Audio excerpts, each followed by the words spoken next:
টি-20 সিরিজের জন্য চট্টগ্রামে অনুশীলন করেছে বাংলাদেশ ও জিম্বাবুয়ে দল। প্রস্তুতি ক্যাম্প শেষে মূল দল দিয়ে প্রথমবার অনুশীলন করে টাইগাররা। ডিপিএলে আবাহনীর হয়ে খেলতে আফিফ, তানজিম ও তানভীর ঢাকায়। বাকিদের নিয়ে তীব্র গরমেও পুরোদমে অনুশীলন সেরেছে জাতীয় দল। কোমরে চোট পেয়ে লিটনের উঠে যাওয়া চিন্তার কারণ, শান্ত তানজিদরা পাওয়ার হিটিংয়ে গুরুত্ব দিয়ে ব্যাটিং করেছেন।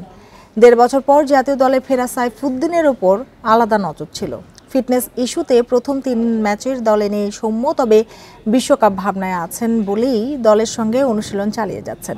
5 সিরিজের প্রথম 3 টি-20 3, 5 ও 7 মে চট্টগ্রামের জহুর আহমেদ চৌধুরী স্টেডিয়ামে।